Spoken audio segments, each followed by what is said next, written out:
اعوذ باللہ من الشیطان الرجیم بسم اللہ الرحمن الرحیم واعتصموا بحبل اللہ جمیعا ولا تفرقوا۔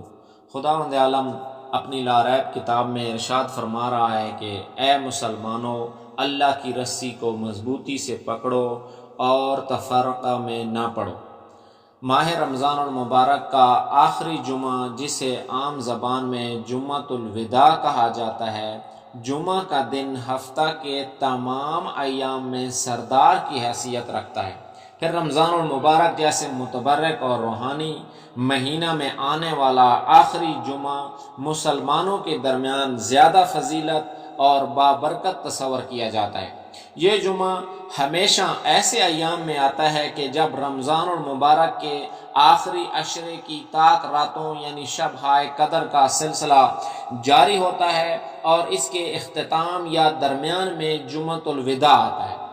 یہ دن مذہبی فضیلت اور عبادت کے لحاظ سے انتہائی اہمیت کا دن قرار دیا گیا ہے۔ جہاں اس دن کو دنیا بھر کے مسلمان مذہبی اور عقیدتی رسومات انجام دیتے ہیں، وہاں اس دن کی اہمیت عالمی سطح پر یوم القدس کے عنوان سے مزید بڑھ گئی ہے۔ یعنی جمعۃ الوداع کو یوم القدس کے طور پر منایا جانا نہ صرف عالم اسلام کے لیے بلکہ پوری دنیا کے لیے اس دن کی اہمیت کو اجاگر کرتا ہے۔ یوم القدس سے مراد یقیناً مسلمانوں کے قبلہ اول بیت المقدس اور انبیاء علیہ السلام کی سرزمین مقدس فلسطین ہی ہے۔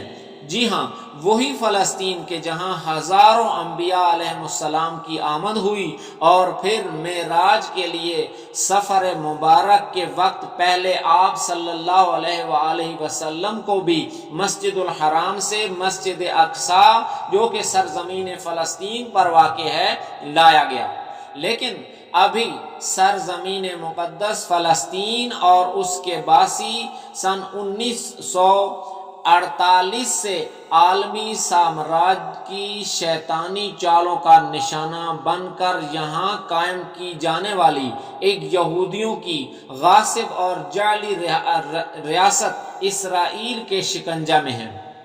یہاں کے باسی گزشتہ 100 برس سے اس زمین پر صہیونیوں کی مکاریوں اور فریب کاریوں کا سامنا کرتے آ رہے ہیں۔ صہیونیوں کے مقاصد میں جہاں فلسطین پر یہودیوں کے لیے علیحدہ ریاست قائم کرنا تھا، وہاں ساتھ ساتھ قبلہ اول بیت المقدس پر بھی صہیونی اپنا مکمل تسلط چاہتے ہیں۔ اگرچہ تاحال صہیونی اپنی اس چال میں کامیاب نہیں ہو پائے ہیں۔ یہی وجہ ہے کہ صہیونیوں کی جعلی ریاست اسرائیل کے پشت پناہ امریکی حکومت مسلسل کوشش کر رہے ہیں کہ بیت المقدس پر صہیونیوں کا مکمل تسلط قائم کر دیا جائے۔ اس گھناؤنے فعل کو انجام دینے کے لیے امریکی حکومت نے صدی کی ڈیل نامی منصوبہ کو عملی جامہ پہنانے کی کوشش کی ہے، تاہم یہ منصوبہ بھی تاحال فلسطینیوں کی مزاحمت اور استقامت کے باعث ناکام ہو چکا ہے۔ فلسطین موجودہ حالات میں طول تاریخ کے اعتبار سے سنگین ترین دور سے گزر رہا ہے۔ فلسطین کا سودا کرنے کی کوشش کی جا رہی ہے۔ قبلہ اول بیت المقدس پر امریکی سربراہی میں عرب حکمرانوں کے تعاون سے سودے بازی کی کوشش کی جا رہی ہے۔ ایسے حالات میں فلسطینی عوام نے تمام سازشوں کا مقابلہ کرنے کی ٹھان رکھی ہے۔ ماہ رمضان المبارک کا آخری جمعہ یعنی یوم القدس، جو نہ صرف فلسطینی مظلوموں کی حمایت کے دن ہے بلکہ قبلہ اول بیت المقدس کی بازیابی کی تحریک میں ایک کلیدی حیثیت کا حامل بھی ہے۔ اس کے ساتھ ساتھ یوم القدس ایک ایسا دن ہے جس کو علماء اور فقہا نے اسلام اور مسلمین کا دن قرار دیا ہے۔ ایران میں اسلامی انقلاب کے بانی امام خمینی رحمۃ اللہ علیہ نے رمضان المبارک کے آخری جمعہ کو یوم القدس قرار دیتے ہوئے اس دن کو دنیا بھر کے مظلوموں کا دن قرار دیا۔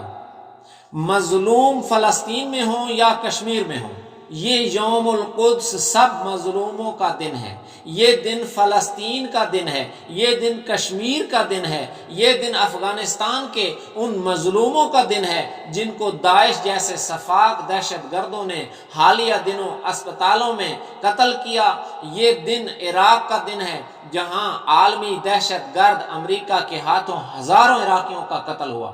یہ دن یمن کا دن ہے کہ جہاں گزشتہ 5 برس سے انسانی زندگی موت کی وادی میں جا پہنچی ہے، اور اس کا سبب امریکی سرپرستی میں حکمرانوں کی مسلط کردہ یمن پر جنگ ہے۔ حقیقت میں یوم القدس مسلمانوں اور انسانیت کے اتحاد و یکجہتی کا دن ہے۔ یہ دن دنیا بھر کی ایسی اقوام کا دن ہے کہ جن پر عالمی سامراجی قوتوں نے ظلم و ستم روا رکھے ہوئے ہیں۔ یہ دن مظلوموں کا دن ہے، یہ دن ظالم کے خلاف نفرت اور بیزاری کا دن ہے۔ جمعۃ الوداع یوم القدس ایک ایسا عالمگیر دن ہے کہ جو فلسطین سے لے کر کشمیر تک کے مظلوموں کی داد رسی اور ان کے لیے ایک نئی امید کی کرن کی مانند ہے۔ یوم القدس جہاں ملت فلسطین کو تقویت بخشتا ہے، وہاں ساتھ ساتھ مقبوضہ کشمیر کے ان مظلوم اور نہتے انسانوں کو بھی ایک نوید سحر سناتا ہے کہ جو گزشتہ 70 برس سے ہندوستان کی ریاستی جبر و دہشت گردی کا شکار ہیں۔